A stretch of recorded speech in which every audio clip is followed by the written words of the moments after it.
Olá, sejam todos bem-vindos a mais um episódio do nosso podcast Mulher que Pode Mais. Aqui a gente fala com mulheres que decidiram se posicionar com propósito e transformar ideias em impacto real. Meu nome é Patrícia Baraúna, eu sou empresária há mais de 20 anos e é um prazer ter você por aqui. Antes de apresentar a nossa convidada, eu quero te pedir para ativar as notificações, se inscrever no canal, curta, deixe seu like.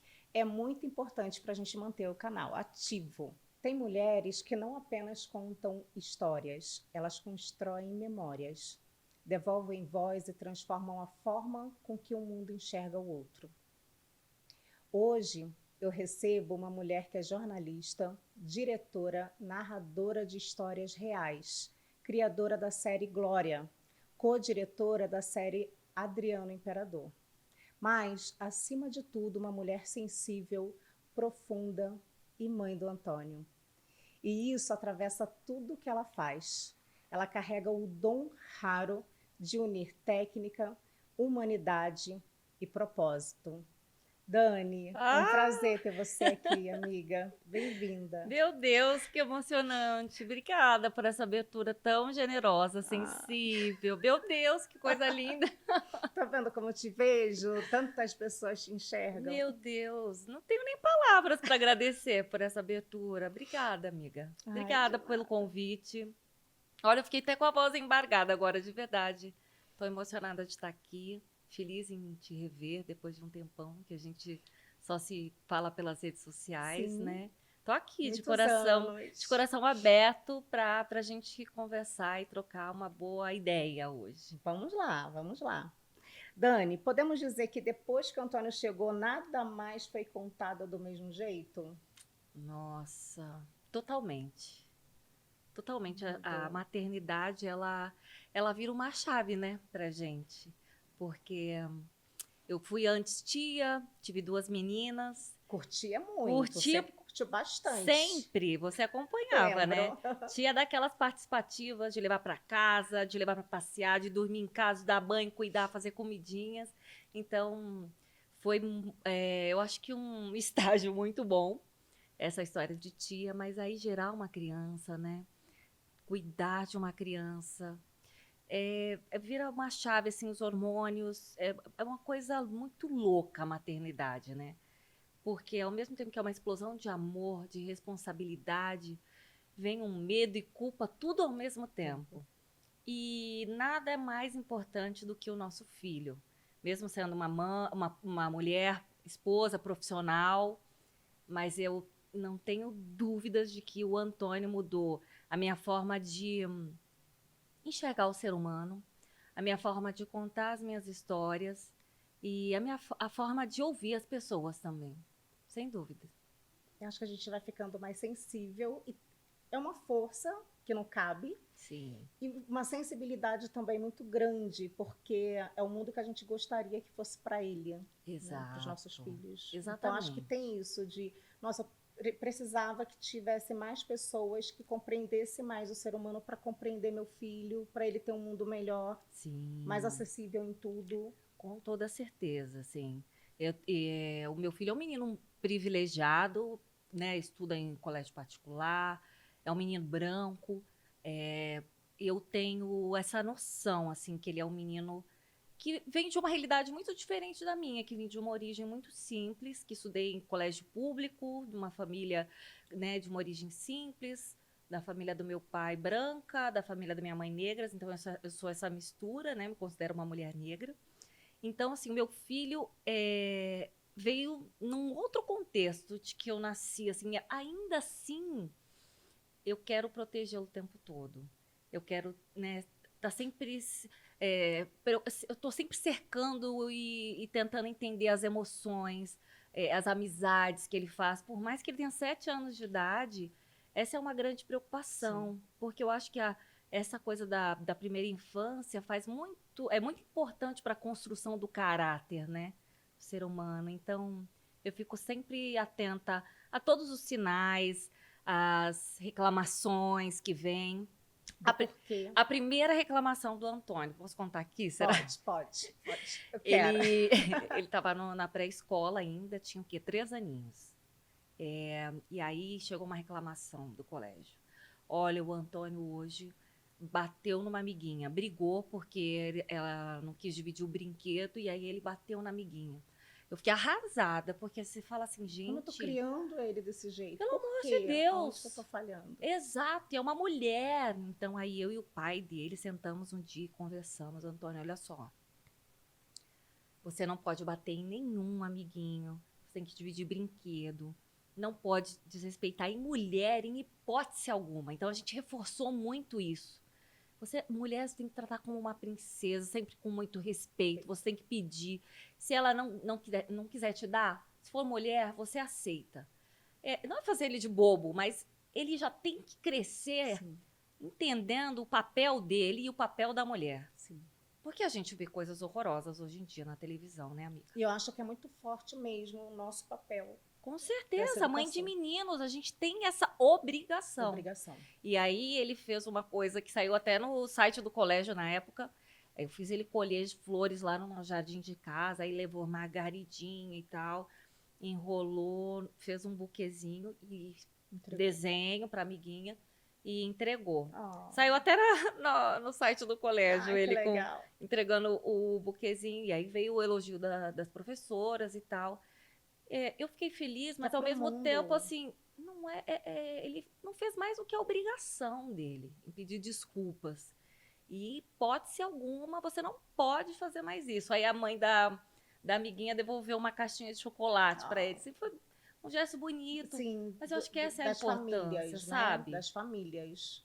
Acho que tem uma falta de estrutura familiar muito grande afetando as escolas também, né? Então, quando as famílias ela entendem a importância dessa criação, dessa educação, o seu filho, por mais que ele vai cometer determinados erros, porque é uma criança em desenvolvimento, Total. mas ele tem que entender o peso que tem esse erro e Claro. como que eu faço para poder diminuir esse impacto que eu causei na outra. E também, do outro lado, de enxergar isso como uma coisa que ela precisa também fazer uma demonstração do carinho que ela recebeu. Uhum. Então, Aceitar aquele pedido de desculpas, né? E desde então isso não aconteceu mais. E eu espero que não aconteça. Porque eu crio um menino para que ele trate as mulheres sempre com muito respeito, dignidade e como princesa. É assim que ele tem que tratar as mulheres. ele é lindo, Dani. Obrigada, sou meio suspeita. Em que momento da vida você percebeu que a sua vida estava sendo guiada por histórias, por contar histórias? Pois é. Você sabe que não tem ninguém na minha família que é jornalista. Não. Mas os meus pais, eles ouviam muito rádio e televisão. Sempre assistimos muito televisão. Na minha geração não teve TV aberta.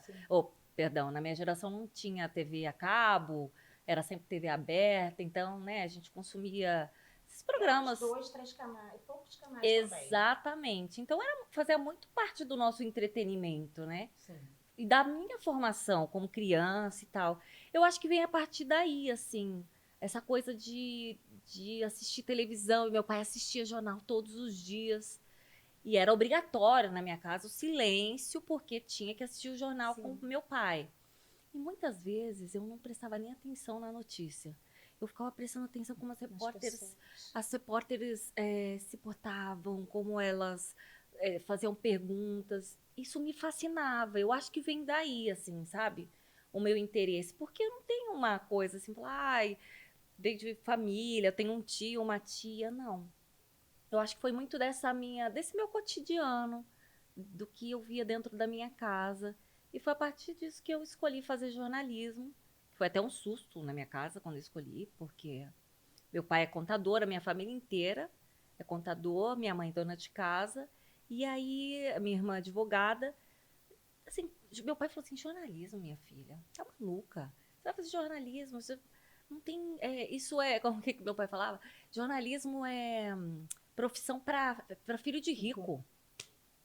Você vai escrever no máximo no jornalzinho do bairro aqui. Eu fiquei com aquilo, eu falei, não. Então, se for para eu fazer outra coisa, eu não quero fazer. Eu fiz até meio que obrigada pro meu pai, que é lógico, hoje eu entendo, né? Que ele queria me proteger, porque ele já tinha escritório. Eu fiz um técnico em contabilidade, Mas não me pergunta nada, amiga, que eu não sei. Deixa quieta essa parte. Aí eu falei, fiz, pronto, olha, não gostei, realmente. E aí eu falei, olha, eu quero fazer jornalismo, é uma coisa que eu tenho vontade. Eu acho que é E é tão uma... bom ter o apoio da família. Exato, minha mãe Isso. apoiou. Aí minha mãe falou, deixa ela fazer o que ela quer. Meu pai é muito protetor, sempre quis proteger, teve 2 filhas mulheres, então eu acho que ele queria proteger até a minha formação, né? Ah, já tenho um escritório, vou deixar aqui para vocês. Aí eu, pai, então, eu acho incrível a tua história, mas você que construiu isso, minha irmã gosta, deixa ela tocar que eu vou seguir meu caminho. Nossa. E é, E quem era a Dani antes de ocupar esse espaço que você está ocupando hoje? nossa, que coisa profunda isso. Quem era? Uau. Amiga, você sabe que eu já tenho mais de 20 anos de profissão, né? Mas eu sempre fui uma menina muito sonhadora, assim. Eu sempre gostei muito de artes, eu sempre gostei muito de música, Cultura. de cultura, exatamente, de filmes. Então, eu acho que a Dani, antes dessa profissão, de ser jornalista, de contar histórias, de fazer reportagens, de fazer documentários, era uma menina que sempre sonhou com histórias, sempre teve devaneios com fantasias artísticas, de criação mesmo. E eu acho que essa minha cabecinha que criava, que nem hoje a gente está aqui num programa, num podcast. Eu era criança, eu tinha um programa de rádio. Ai, meu Deus. Gravava naquelas fitinhas, Lembro. sabe? E aí eu ligava para as minhas primas, colocava no Viva Voz, naquele telefone, e colocava o gravadorzinho para gravar a sonora delas. Então eu entrevistava pelo era uma Gente. loucura isso. E aí eu meio que montava um programinha e gravava a música que tocava na rádio para ser o intervalo daquelas entrevistas. E que aí depois você foi ver que tinha na faculdade uma boa parte dessa parte Exato. dessa formatação dos É programas. isso. Verdade. Isso você pequena Sim, transformando. em casa, dentro do meu quartinho. E que medo você precisou atravessar para se tornar a pessoa que é hoje? Que medo. Eu acho que o meu medo dessa minha origem, de vir de uma origem muito humilde, simples, e eu consegui entrar numa faculdade, apesar de particular, mas era uma faculdade mais elitizada. Então, eu estudei minha vida toda em colégio público. Aí, quando eu cheguei na faculdade, eu me deparei com uma outra realidade, que eu via que as pessoas tinham morado fora, muitos dos meus colegas, das minhas colegas tinham morado fora muito tempo, que as pessoas falavam vários idiomas, tinham conhecido vários países, e eu não tinha isso. Então eu tinha esse medo. Falei, cara, como é que eu vou conseguir? Como eu vou conseguir um estágio? Como que eu vou brigar num estágio? Brigar, né, no bom sentido, disputar uma vaga com uma pessoa dessa, que teve todas essas oportunidades. Eu nem falo da minha cor, Sim. porque apesar de eu ser Mas da uma sua da minha raiz. raiz, apesar de eu ser uma mulher, que eu me considero uma mulher negra, mas eu tenho um cabelo que não é crespo, e isso, de alguma maneira, dentro, né, da negritude, tem uma passagem, né, como eles... Porque tem gente que ainda não me enxerga como uma mulher negra, entendeu? E então, assim, não era nem isso que eu temia nesse momento, assim, nesse primeiro momento, não era esse meu medo, mas sim em competir com essas pessoas que tiveram todas Faltar mais essas... base, né? Eu lembro quando eu entrei na AMB, eu estudava com a Micari do lado. Então via a Daniela Albuquerque, a Micari, passando, eu falava, meu Deus, que lugar que eu tô? É isso. Todo mundo muito elitizado, muito Exato. fora do que eu tinha sido criada. E aí você está Uhum. num ambiente, as pessoas, o vocabulário das pessoas muito diferente do que eu estava acostumada, a Exato. forma de se expressar, a forma de tudo. E no meu caso tinha o sotaque carioca, que ainda tinha uma brincadeira e que aquilo me deixava extremamente desconfortável. Então, para Imagina. mim, era um pouco mais complicado também ter isso de falar assim, ai, eu abro a boca, todo mundo já sabe que eu sou do Rio e ficam chamando atenção para isso. Como que eu me coloco nesse ambiente? Né? A gente fica um pouco perdida para... Se você está no seu ambiente é de um jeito, mesmo que seja uma coisa nova, um estudo, É isso. Agora, quando é um ambiente totalmente diferente, com as pessoas que têm uma outra base, e você fica tentando, a sensação é que está sempre faltando. Exato. Vai faltar. Ai, eu tenho que fazer mais um curso. Você lembra? A gente fazia muito curso. Eu praticamente acordava 7 horas, era estudando, estudando, estudando, e me encontrava às vezes no Comunix, no Senac, sabe? Então a gente sempre buscando estar diferenciada, onde que eu estou faltando, onde que está falhando, porque será que eu vou conseguir um espaço, alguma emissora Exato. com o que eu tenho, né? Nunca se acha pronta.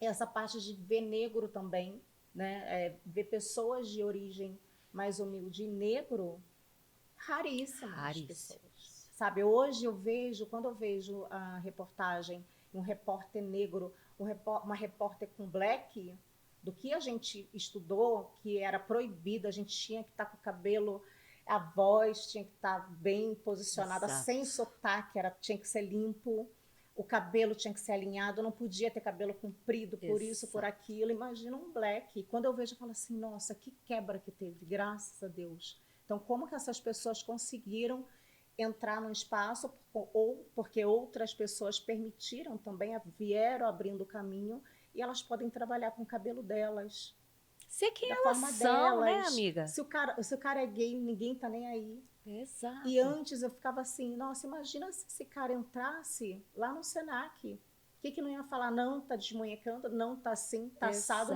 E a pessoa, ela poderia perder grandes oportunidades. E Com hoje a gente viu que certeza. isso foi quebrado. Que bom. Então, nossa, quando eu vejo as reportagens, eu vejo qualquer coisa que foge daquilo que a gente foi, né, que era obrigatório a gente seguir, o padrão que tinha que seguir, eu falo, nossa, como teria sido mais fácil para mim, porque eu achava que ia ser sempre impossível me encaixar, por conta de cabelo, por conta de sotaque, por conta de N fatores, e hoje está mais aberto isso. Amém, Senhor. Amém, Senhor, e que a gente tenha coragem sempre para enfrentar esses medos, porque a gente está aqui hoje, Sim, né? sim. E como nasceu Glória? Então, o Glória vem muito desse lugar que a gente está falando, né? De identificação, de entender a ancestralidade, as suas raízes.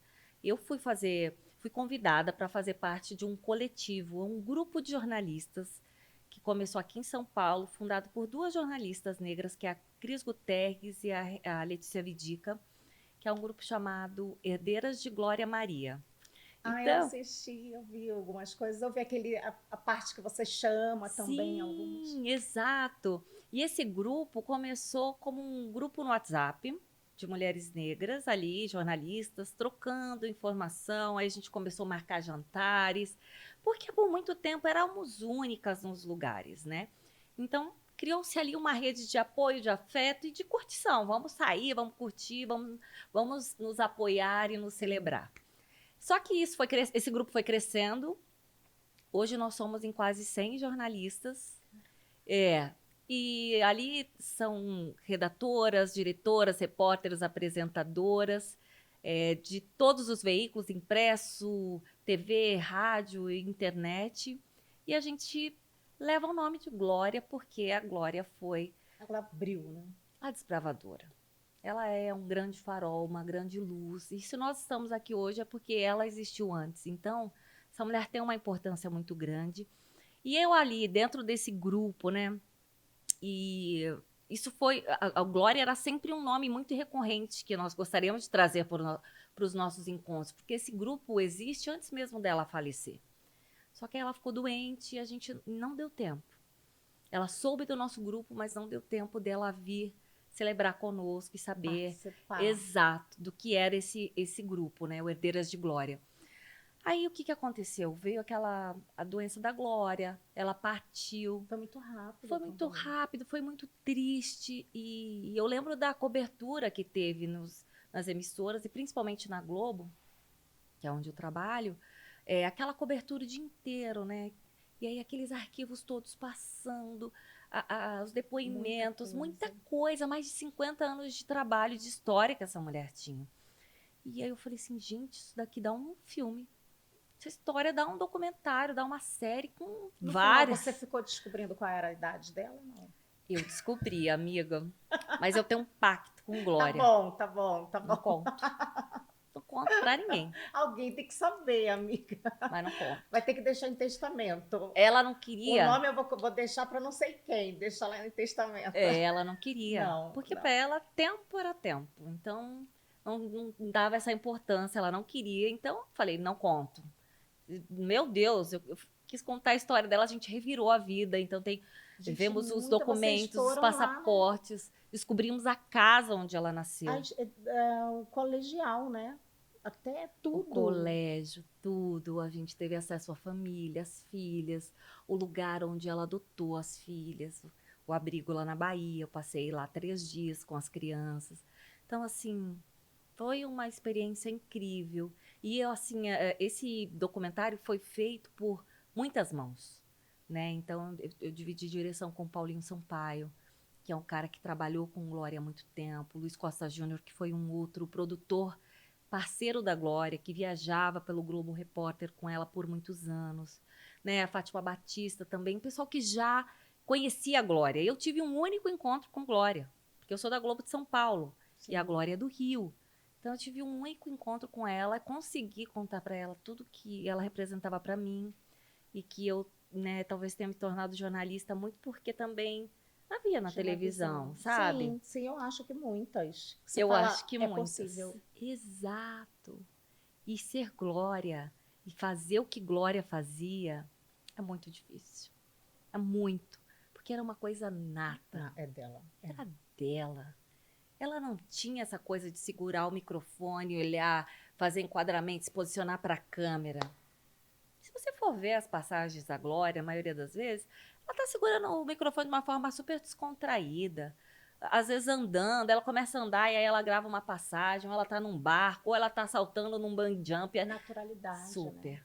É que é dela. E E isso tudo transformava em exa- grande matéria.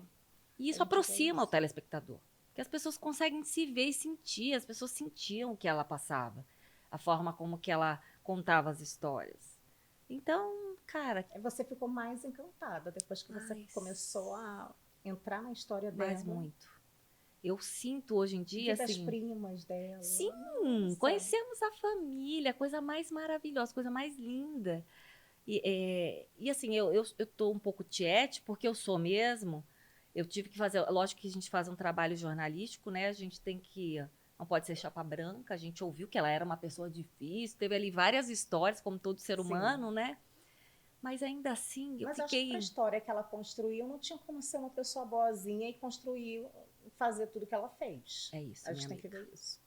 Você entendeu exatamente. A mulher faz isso, e tem a personalidade fraca, ela não se É, coloca, ela tem que se colocar, ex- porque ela chegou em lugares que poucas pessoas vão conseguir chegar. com certeza. E imagino quanto que essa mulher passou de preconceito, Muito, né? muito. No documentário fala bastante sobre Fala. isso. Então, ó, para quem não assistiu, vou deixar aqui um Assista. spoiler. Um spoiler não, um Assista. convite, né? Assistam, tá lá na Globoplay. São 5 episódios de 40 e poucos minutos, Eu assisti 50. tudo num dia. É Peguei bem uma lindo. noite e fiquei lá assistindo. Eu falei, gente, que incrível. É um Porque a gente fascínio. já admira, mas quando entra na história, você conhece um outro lado também que você não sabia de tudo, né? Exato. Você, inicialmente, quem não é da parte jornalística também, vê aquela imagem ali dela sempre, né, impecável, Uhum. né? Ou das gerações mais para cá, que ela já estava com o cabelo alisado, Sim. né? E aí ela se colocava do jeito que ela quisesse se colocar. Exato. Então, se ela aparecesse com o cabelo black, é a Glória Maria. Se ela aparecesse com o cabelo alisado também, então é de uma personalidade muito dela. Mas entrar ali na história, né, conforme vai contando, você fala, meu Deus, que gigante. Mas gigante. causa vários impactos, ela teve que rasgar tudo, né? Então não tem Exato. jeito para ser boazinha, não tinha como ser boazinha. Exato. E abriu muitos caminhos para que tantas outras mulheres negras pudessem Sim. ocupar, né, os lugares que ocupam no vídeo, na edição, na direção. Se Então, enxergar, você vê, poxa, eu posso, eu tô indo lá. é E o isso. peso dessa responsabilidade de fazer um documentário desse tamanho, de uma mulher desse tamanho. Isso foi assim, eu acho que no decorrer no processo ali de criação, nas gravações, você não tem essa noção. Você vai numa sede, numa coisa assim, Descobrir tudo. de pegar cavar, tudo. querer cavar, e a entrevista Roberto Carlos, entrevista de Djavan, sabe? A gente entrevistou muitas pessoas que faziam parte do ciclo da Glória e outras que eu nem imaginava. Ela era apaixonada pelo Djavan, era louca por ele. Eu falava, gente, como assim? Queria ter namorado com o Djavan. Roberto Carlos também. Aí fica um suspense ali Se teve ou não no teve. ar, se eles namoraram de Caramba. fato ou se não, sabe? Então, cara, essas descobertas também são maravilhosas. Lógico, tem uma parte triste, coisas delicadas ali, de quando ela sofreu racismo na frente de um hotel de luxo lá em Copacabana, né? Coisas bem delicadas. Mesmo ela se apresentando como jornalista, porque imagina naquela época dela, ser jornalista lá. Exatamente. Eles impediram ela de entrar no hotel só porque ela era uma mulher preta. Falaram, não, você não pode subir por aqui. Oi, como assim eu sou impedida de subir? E aí ela conta, E né? ela falou, tô trabalhando, e eles assim mesmo. Na verdade, nesse episódio ela foi visitar um amigo que estava hospedado nesse hotel. Ela chamou a emissora. Ela tinha todo o direito de entrar. Toda pessoa tem direito de entrar num hotel, desde que está sendo identificada na recepção, entendeu? E aí depois Gente, né? ela foi, eu acho que de uma bravura, porque episódio de racismo faz com que a pessoa fica geralmente muito acuada e envergonhada, que é muito triste. Dignidade. É isso. Mexe muito com a Mas dignidade. muito. Ela foi de uma força. E imagina isso na década de 80, né, Paty? E era muito. E que não era uma situação, hoje você ainda vê, é muito presente, mas são situações mais isoladas. É tanto que dá para poder transformar isso e contar numa história que gere mais repercussão. Porque antes era muito o que acontecia, então não dava para virar notícia. Então hoje, como é um caso mais isolado que acontece, mas ainda acontece, então dá para poder. Mas eu vou discordar de você. Não acho que é isolado, não. Eu acho que acontece muito racismo ainda. E hoje em dia, eu acho que as pessoas. Um pouco mais maquiada. As pessoas talvez tenham um pouquinho mais de medo, porque hoje existe. Todo mundo tem celular, todo mundo filma, existe lei que pune quem é racista, as pessoas podem ser presas, entendeu? E ainda assim fazem. Você fala assim, não é por conta da pessoa ter falta de conhecimento ou nada. Sim. Gente. É enraizado, né? Mas ela foi brava, foi guerreira e Trazer. denunciou. E os bastidores que acompanharam e mexeram com você emocionalmente? Eu acho que o que mais me pegou foi ter passado 3 dias ali no abrigo onde ela adotou as crianças, a Laura e a Maria. A Glória foi para Salvador para fazer um trabalho social nesse abrigo chamado AF, que fica numa região mais periférica ali de Salvador, onde abriga ali muitas crianças, eu não vou nem saber precisar. É um prédio com várias casinhas, vários apartamentos, e nesses apartamentos ficam crianças de várias idades. Então aí tem o berçário, que são bebezinhos, ali os maiorzinhos, adolescentes, tem crianças que ficam até 18 anos lá. Meu Deus. Que ninguém adota. Ninguém adota, que são os mais difíceis, inclusive. Porque as pessoas que querem adotar dão preferência para bebês. Então, a Glória foi fazer um trabalho social porque ela gostava disso, de vivenciar a maternidade. Ela já fez esse trabalho social em outros lugares, de ficar ali cuidando de criança e tal. E aí ela resolveu ir para a Bahia fazer esse trabalho e ficou alguns dias nessa instituição e se apaixonou pela Maria, que é a mais velha. E aí depois que ela decidiu adotar, eu tô contando de uma forma muito resumida, mas no documentário tem bem explicadinho. Depois que ela resolveu adotar a Maria, descobriram lá no prontuário que ela tinha uma irmã, que era a Laura, que também estava ali. Então aí a Glória decide adotar as duas. Por que eu estou te contando isso? Sim? Porque a Glória foi arrebatada pelo amor nesse lugar. Porque nós, da equipe, que passamos 3 dias lá, foi eu, o diretor de fotografia Lucas Louis e o produtor Luiz Costa Júnior. A gente ficou muito mexido, assim. Por quê? Porque as crianças queriam colo. Elas ficaram Carência. disputando o tempo todo o meu colo. Ficava a tia, que sou eu agora. Aí eu ficava assim um pouquinho com. Ah, não, agora sou eu. Então eu fiquei ali me revezando o tempo todo. Elas queriam tocar. Queriam tocar no meu cabelo, queriam abraçar. Elas só queriam afeto, amiga. E aí imagina, eu, mãe de um menininho privilegiado, como eu te contei Que tudo você aqui no tinha começo. deixado ele também em casa. Deixei para Você poder. tá super longe. Também tem tudo isso que mexe muito Totalmente. emocionalmente com a gente. E eu fiquei ali, ai, fiquei muito mexida. Então eu entendi esse amor que fez a Glória, que foi ali fazer um trabalho voluntário, ser arrebatado pela maternidade, em É que até querer. então ela não era uma coisa Não. que Ela, mexia com ela, ela né? sempre gostou muito de criança, pelo que a gente entendeu. Ela foi uma madrinha muito presente, ela tinha uma paixão por criança, gostava de ser a tia bagunceira, de levar para viajar, de dar comida que não podia, coisa que mãe mantém regra, né? Ela era a tia que toda criança queria ter. E aí ela se torna mãe, vira uma chave na vida dessa mulher também. E as duas meninas foram, assim, o amor incondicional que ela teve. Assim. Ela sempre dizia isso, né, nas entrevistas que a gente achou nos arquivos e tal, que a vida dela fez E você sentido. via que era uma mulher que ela vivia muito bem com a solitude e com a solidão Super, dela. super. Ela se bastava, digamos assim. E Exato. de repente, ela quer viver a maternidade. Ela Exato. quer dividir tudo isso com as meninas. Então ali existe uma transformação muito grande Sim. nela. E na hora que ela quis. Porque é tudo muito imposto para nós, mulheres, né? Sim. Ai, não vai. Agora, ai, muito nova. Ai, casou, ai, não vai ter filho. Quando tem filho, mas quando você vai ter o segundo? Vai deixar ele sozinho. Você tá entendendo? E aí ela falou: não, na hora que ela quis, que a maternidade tocou no coração dela, ela foi. Aí quando separar, ai, mas não dava para segurar mais, não dava para ficar. Ai, mas não Acho pensou. que. Aí você fala, é minha vida. A gente não tem tanto direito sobre a nossa vida, né? Porque sempre querem falar o que Exato. seria o ideal para a gente viver. E Independente. ela nunca aceitou isso. Ela fez da vida dela o que ela quis. Teve vários namorados. Sim, ela era bem namoradeira. Isso ela nunca Danada. escondeu. Nunca escondeu. E ela falou: eu tenho vários namorados, um em cada lugar e ao mesmo tempo. Aí, ó, os paparazzis ficam atrás? Ficam, mas aí eles acabaram desistindo.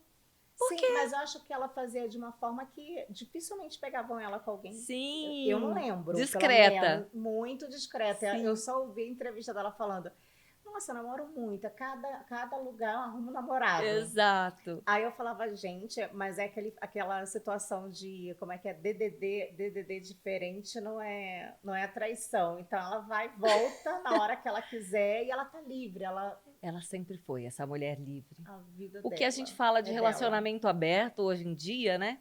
Ela sempre teve. Ela sempre viveu isso. Ela sempre foi. Apesar de que ela foi casada, tá? Não sabia. Ela foi casada. Ela foi casada e. Você tá vendo? Essa parte ainda não peguei. É, não ela foi sabia. casada. Tem isso tudo documentado. E ela fez o que ela quis. Casou também. As pessoas, você não vai casar? Não, eu casei. Ninguém precisava estar participando. E nunca foi público. Era um oriental, o marido dela. Meu Deus! Olha isso! Interessantíssimo. Caramba! Assim, dava, amiga, pra fazer mais uma temporada com as histórias de Glória, sim. sabe? Porque tem muita coisa. Muita coisa. Mas a gente precisava fazer um recorte pra caber nos 5 episódios. Então. Não, então tá faltando episódio pra eu assistir. E o que você acha de diferença de narrar a história feminina da masculina? Você diz porque eu fiz o documentário do Adriano Imperador? Você sentiu? Acho que qual foi mais impactante, assim? Mesmo você sendo que no Imperador, você entra como coautora. Eu fui co-diretora. Co-diretora. Mas é o mesmo trabalho. Dá a mesma coisa. Exato. Mas o que você sentiu de um pro outro? Assim? Eu acho que assim, as duas histórias, elas mexeram muito comigo. Porque trata de duas pessoas que vieram de origem humilde, duas pessoas negras. E querendo ou não, isso mexe com a minha história, com o meu interesse. E são pessoas extraordinárias no que fizeram. que fazem. O Adriano tá bem ainda, graças a Deus. E é lógico que ele teve momentos de altos e baixos, não concluiu a carreira como ele mesmo disse que gostaria de ter concluído, né? Mas eu não tenho, assim, Não vê diferença. uma diferença, não. Eu acho que o Adriano foi o primeiro que eu fiz, então tinha aquela expectativa da coisa da novidade, de aprender, de ouvir, de observar. Ele era uma pessoa difícil. Por que isso? Acho que a diferença foi essa. Eu contei a história de um biografado que está vivo, que está aqui, que ele pôde narrar, né? Da forma como ele desejou narrar a história dele. E a Glória, não. A gente teve que beber muito dessa fonte dos arquivos, né? E de fazer a construção. Aí vocês fizeram a construção. Exatamente. Diferente do Adriano, que ainda está em construção. Exatamente. E ele está fazendo. Exatamente. E eu acho que essa é assim, se tem uma diferença que eu posso apontar é essa, né? Porque a Glória já partiu e o Adriano está aqui ainda, então se faltasse alguma coisa dentro do nosso roteiro na hora da montagem, dá para gravar ainda e a gente encaixa aqui. Glória não, a gente teve que ficar garimpando ali. Ou então, histórias que a gente não conseguia que ela mesma contasse, a gente foi recorrer aos amigos, às pessoas que viviam com ela, que conviveram com ela, né? Acho que essa é a diferença. E você vê dificuldade em humanizar, para não romantizar num documentário, porque você tem que estar ali entregando o que aconteceu de forma humana, né? E não dá para você romantizar muita coisa, que às vezes as pessoas têm uma ilusão que aquilo foi. Eu acho que nosso papel é contar a história da forma mais... me fugiu uma palavra. Assim, a forma mais verdadeira, transparente, mais lúcida possível, assim. Porque eu acho que isso que aproxima o telespectador da história. Quando você coloca muita firula, muitos efeitos, muitos devaneios, acaba se perdendo um pouco da essência, né? Eu gosto muito da verdade, do olho no olho, né? De uma forma transparente mesmo, de contar. Eu gosto de ouvir muito as pessoas. E eu acho que Glória tinha isso também. Ela ser uma boa repórter, uma boa jornalista, porque ela ouvia muito as pessoas. E eu também me preocupo muito com isso, assim, na hora de montar esses meus projetos documentários, de construir uma narrativa, em ouvir o máximo que eu puder, sabe? E é porque aí quando você ouve muito, você consegue trazer à tona um raio-x daquela história. Sim. Eu acho que mais fidedigna possível, sabe? E é aquilo que você falou agora há pouco, de trazer a pessoa real. Ela desbravou, ela construiu.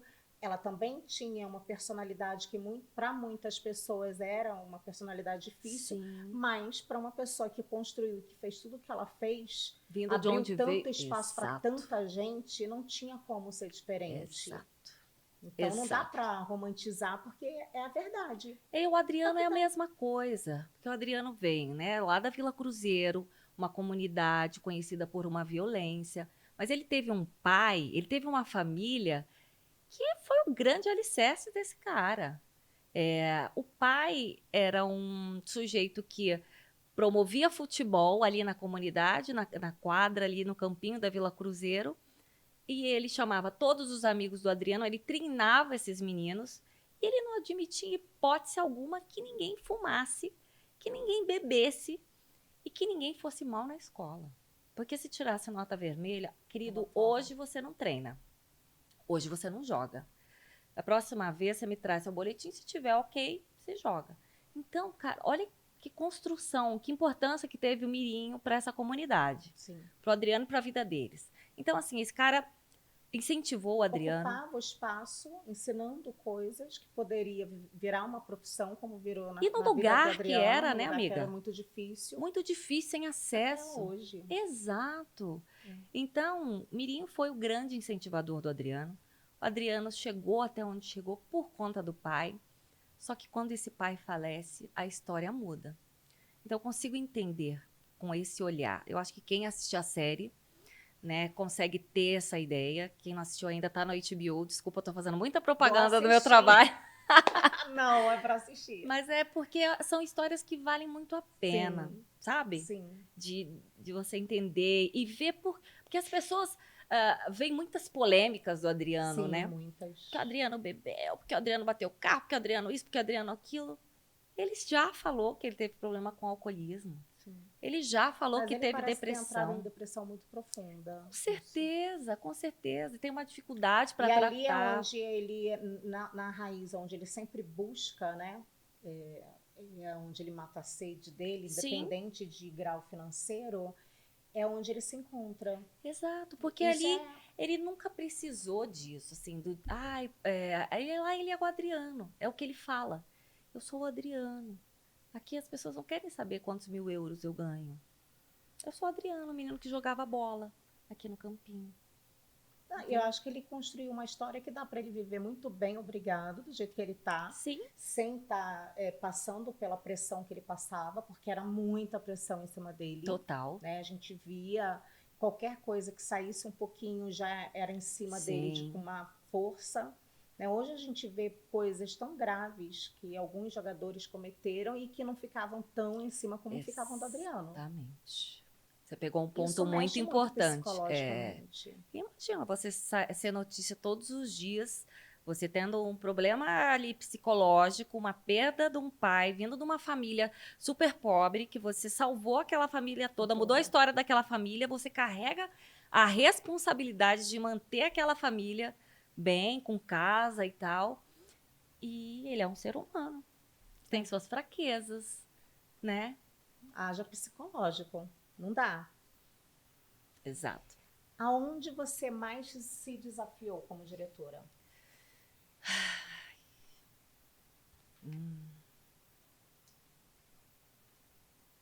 Você sabe que eu não consigo ter esse olhar? Porque eu acho que essa função, direção, é só um cargo. Porque eu gosto vejo mesmo. Um pouco como produção, sabe? Você está produzindo tanta coisa, você está uma visão, acho que como produtora de tudo que está acontecendo, e o nome diretora causa um impacto que às vezes não era isso. Eu só quero contar minhas histórias, entendeu? Você está ali, mão na massa. E aí isso é só um cargo, assim, diretora. Eu não me deslumbro com isso. Eu gosto de gente, gosto de fazer isso que a gente está fazendo, olhar no olho, conversar, sentir, ir até onde a pessoa quer ir, respeito o que ela quer falar, o que ela não quer falar. Sim. Sabe, eu tenho um interesse muito profundo pelo ser humano, pela história dele. Então, eu sou uma contadora de histórias. Direção é só bonito o nome. E a gente tem que agradecer por ter chegado aqui, obviamente, que faz parte do meu esforço, né? Eu fui estagiária, eu fui produtora, eu sou tudo isso. Porque hoje tem momentos que eu tô diretora, que eu tô dirigindo um projeto. Outros momentos eu tô roteirista. Sim. Outro momento eu posso estar produtora, entendeu? Então, sou jornalista, eu jogo em todas as posições. E Dani, mãe do Antônio? Dani, mãe do Antônio? Que o Antônio conhece. Olha, eu sou uma mãe doce, muito carinhosa, e eu também sou dura. Eu sou dura. Só essa carinha, não. Não. Eu com os meus. Eu sou dura. Antônio, organização. Guarda brinquedo. Antônio, hora de tarefa. Celular em hipótese alguma. Antônio quebrou o braço no primeiro dia das férias. Você imagina o que eu passei. Deus. Ele teve que ir. Fazendo como? Foi o quê? Ele jogando bola na escola, quebrou o braço. Aí chegou em casa, eu falei, gente, isso é drama. Esse menino tá com drama, isso é drama do Antônio. Mãe, tá doendo, mãe, tá doendo. Mãe, durona você. Não, porque ele adora o hospital. Ele adora. Mentira. Juro. Nunca vi uma criança que adora o hospital. Falei, tá bom, Antônio, eu vou te levar. Amiga, não tava inchada, não tinha nenhum. Você vai levar injeção, você não fala isso não. Ele adora. Ele não tem problema nenhum em tirar sangue, adora fazer raio-x. Gente. Esse é meu filho. Levei no hospital. Chegou lá, fez raio-x, eu tava assim, menino pulando, gritando, não tinha nada. Tinha sintomas, ele tava se queixando que tava incomodando, mas você via que não era uma dor aguda, o menino não tava abatido, tava pulando todo serelepe. E aí veio o raio-x, o médico me chamou e falou, então, mãe, quebrou. Aí eu, Como que ele tá aguentando brincando desse jeito? eu falei pra você que eu quebrei.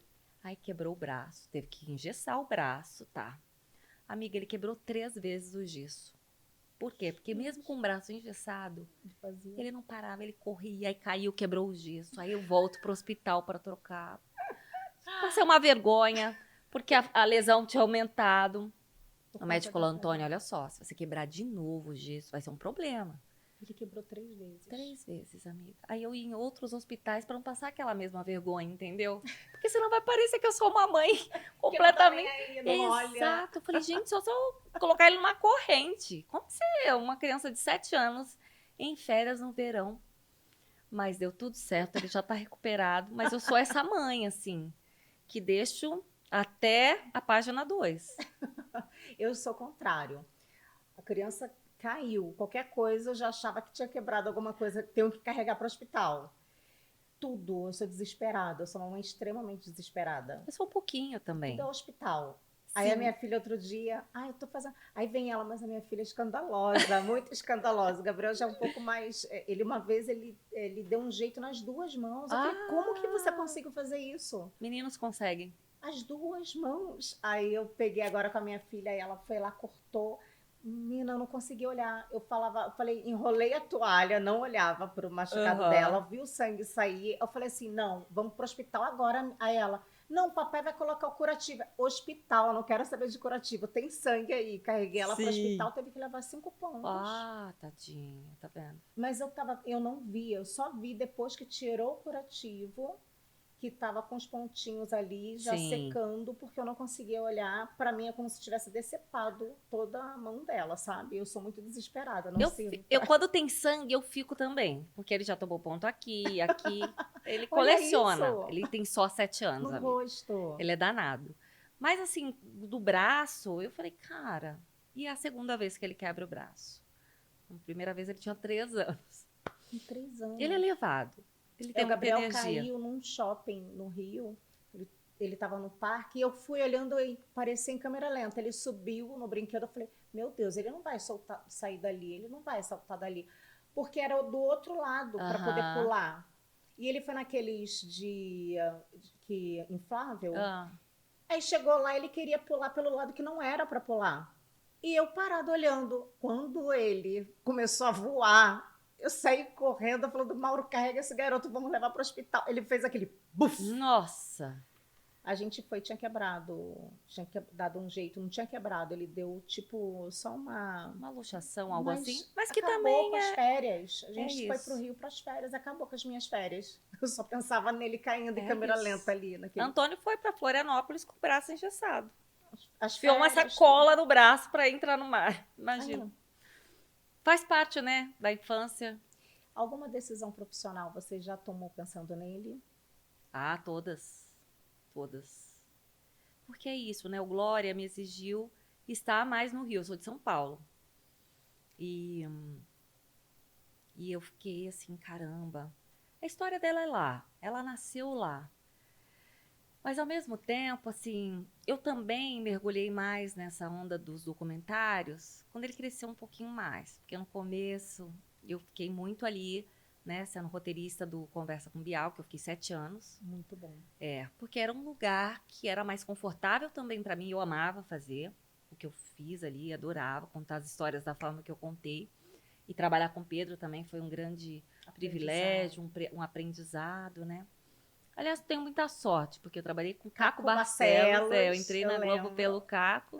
Fui repórter no Profissão Repórter por 3 anos e pouco. Depois trabalhei com Fátima no Rio. E aí depois fiquei muito tempo com o Pedro. E agora estou no Altas Horas, né? Fazendo uma temporada lá como roteirista. E Altas Horas é aqui? É aqui em São Paulo. Eu tenho que ir lá também. Vai, por favor. Tá convidadíssima já para ir assistir. E aí, o que acontece, amiga? O Antônio tinha... Quando eu fiz o Glória, a do Adriano eu já precisei ir para lá algumas vezes. Mas como eu era co-diretora, eu fui Dava menos. Pra dividir mais as funções. Exato, fui menos vezes. Fui, mas fui menos vezes. E o Antônio tem um pai muito presente. Então, pai eu saí para trabalhar, o pai ficava com ele. O Glória, a mesma coisa. Hoje eu sou separada, mas na época eu estava casada. Então, o tempo que eu fiquei o período mais longo, foram 15 dias sem ver meu E pequenininho. ele não ficou com febre? O meu tem febre. Não. A gente se falava por FaceTime todos os dias, de manhã e à noite. E aquela saudade, mas eu sempre contei para ele, filho, a mamãe tá fazendo o que a mamãe mais gosta. Esse é o meu trabalho, eu estudei para isso, essa é a minha profissão. Me faz feliz. E quando eu voltar, a gente vai curtir. Então, assim, ele me via indo muito pro Rio. E aí, as primeiras férias que eu tirei, a gente foi pro Rio. Pra ele ver onde eu tava e tal. Ele ficou fascinado. E eu sempre faço isso, de levá-lo ao meu trabalho. Que nem no Altas Horas teve agora no ano passado. Especial do Dia das Crianças, que foi a Neymar, Ana Castela. Eu levei ele lá, ele E as crianças são participou. apaixonadas pela Ana Castela. Amam. E o Neymar também. Amam. E ele viu tudo aquilo. Eu falei assim: é um mundo de fantasias. Mas é só o trabalho da mamãe. E a mamãe gosta muito disso. Então, eu sempre trabalhei isso na cabecinha dele, sabe? A mãe trabalha na televisão, trabalha. Mas esse é o meu ofício. Assim como seu papai trabalha no escritório. E o papai dele também viaja. Ficou 20 dias na China, faz pouco tempo. Então, a gente Conseguiu consegue, conciliar. porque o homem faz isso, né? O homem viaja. Sim. O homem Mas a sempre gente sente fez. um pouco mais de culpa do que o... Sente, mas eu não deixo de fazer. Eu não me sinto menos mãe, uma mãe inferior do que aquela que cria seus filhos. Não, nada contra, pelo amor de Deus, mulheres. A minha mãe me criou, ela abriu mão da carreira dela para cuidar da gente. Eu e a minha irmã, nós tivemos assim, acho que um grande privilégio de ter sido cuidadas pela nossa mãe, comidinha da nossa mãe. Nossa mãe estava ali fazendo tarefa com a gente todos os dias. Eu faço isso também com o meu filho. Adoro cozinhar para ele, adoro fazer lição com ele, assistir filminho. A gente adora ir a exposições, passeios juntos, mas eu tenho o meu trabalho. Quando eu não estou trabalhando, eu faço tudo isso com ele. Eu não estou ali 100%. É um tempo de qualidade, né? Eu acho que isso é exato. tão válido, né? E o meu marido sempre falou sobre isso, da gente ter o tempo de qualidade com a criança, porque às vezes a gente está cansado, está exausto, está com a criança, mas não está presente. Exatamente. Ou tá Porque ali a no cabeça celular, tá- né? Tá com a criança o Hoje, dia inteiro, a criança tá ali no sofá, ele no celular e você no celular. sim, não é Também isso. é. E na época, eu acho que antes a gente tinha uma visão também da mulher jornalista para poder crescer. Não dava para construir uma família com filhos. Verdade. Verdade. E você conseguir ter construído essa sua história e ter conseguido construir sua família, ter seu filho, né? Eu acho que é uma mudança que a gente vê acontecendo hoje, que está mais comum. Mas a gente exato. via muito isso. E esse foi um grande medo meu em relação a exercer a profissão, em relação a ficar, porque eu não via. Você não via. Ou você era jornalista, ou você tinha sua família. Exato. Porque era aquela dedicação full time ao trabalho. Sim, vai né? viajar. Vai para não sei aonde. Para você começar a construir bem a sua trajetória, sai de São Paulo, vai para o interior, vai para outro lugar do país para poder estar vindo, porque assim você vai se posicionar melhor. Né? Era trabalho direto, as pessoas trabalhavam muito, sempre viajando, então não dava para poder construir uma família. Hoje, ver você assim, com a sua construção, mesmo construindo a sua parte profissional, você não deixou de construir a sua parte, a sua vida profissional, no que você gostaria de ter construído, porque você se formou e seguiu com isso, mostra a mudança que vem ocorrendo na cabeça da gente. Total. Da mulher, né? Da mulher, exatamente. Eu acho que assim, eu lutei muito pelo trabalho que eu tenho, pelo lugar que eu ocupo, mas foi desafiador. Eu tive 2 casamentos e vou ser bem sincera para você. No meu primeiro relacionamento foi muito complexo, né? O meu ex-companheiro entender essa minha profissão, porque quando nós namorávamos eu era só uma estudante de jornalismo, ele não sabia o que ia acontecer comigo. E aí eu entrei na Globo, entrei no Profissão Repórter. Ele viajava pra caramba na Profissão Repórter. Exato. Eu voltava às vezes só para trocar a mala e ir embora. E na vez que você foi entrevistar uma amiga minha, esteticista lá em Acre, Acre, no Amapá. Amapá. Verdade. Então, cada hora eu tava num lugar. E assim, tem muito. Fisioterapeuta, ela. Exato. Nádia É, Guimarães. exato, a Nádia Guimarães, uma querida, é verdade. Eu conheci lá no Amapá. E aí tem isso. Tem homens que, porra, desculpa, poxa, super te incentiva, né? Que você acabou de comentar do seu marido. Pô, eu sei que isso é importante pra você, quero que você faça. Mas tem outros que preferem que você não desbrave tanto o mundo. Porque Tem que ser mais disponível em casa, ainda mais quando tem filho. tem homem que é mais conservador e se assusta um pouco quando a mulher começa a ganhar muitas asas, né? E eu acho que isso pesa um pouco pra gente. E a gente tem que estar muito firme e certa do que a gente quer, do que é capaz, do que soma de verdade na vida, sabe? A relação é muito importante, o casamento é muito importante, a família. Eu aprendi muito, amei muito os meus 2 maridos. Tive uma história maravilhosa com o meu último, que é pai do meu filho. A gente é muito amigos. Mas eu acho que a minha profissão, para quem não é da minha área, é muito difícil de entender. É muito difícil, de verdade, assim. Acho que tem que ter uma cabeça bem aberta e entender que minha história é essa, meu sonho é esse, eu estudei e trabalho para isso, sabe? E eu não vou abrir mão, não. Agora você imagina, você falou da Glória Maria sendo casada com um oriental, Uhum, que são bem tradicionais em relação. sim. Como que deve ter sido? Eu tenho E- que assistir esse episódio. Agora eu fiquei ansiosa Mas para vou chegar e já não tem vou ver. muitos detalhes Não? disso. Tem o que eu soube através das amigas, né, que me contavam na época. Depois eu te conto no bastidor. E o que você deseja que o Antônio aprenda observando a mulher que você é? Incentivar a companheira ou companheiro que ele tiver quando ele crescer e a incentivar sempre. Olha, esse aqui é o sonho, o que ele sonhou na profissão, sempre incentivá-lo, apoiá-lo, sabe? Eu acho que é isso que eu quero.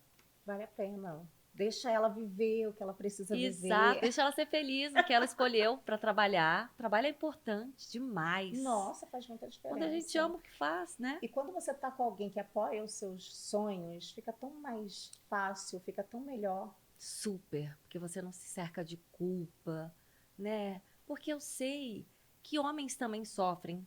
Colegas meus de profissão, que têm família também, têm esposa, têm filhos, que viajam muito. É difícil. Eu imagino que deva ser também para a mulher ficar sozinha em casa e o marido viajando que nem mulher de caminhoneiro, que o homem vive viajando. Deve ser muito complicado. Sim. Mas foi o que ele escolheu. É o que ele gosta. Então, os dois, um apoiar o outro. É isso. A gente vai para perguntar aquelas 5 perguntinhas finais, Tá. rápidas. Papo 1. Tá bom. Uma decisão que mudou a sua vida. Fazer jornalismo. Um medo que você venceu. Entrar numa emissora de televisão. Uma frase que te sustenta. Uma frase. Aprendi a ser o máximo de mim mesma. Nossa, que forte. Não é minha não, tá? É do Nelson Rodrigues. Lindo. Aprendi a ser o máximo de mim mesma. O que você quer que o Antônio saiba sobre você quando crescer?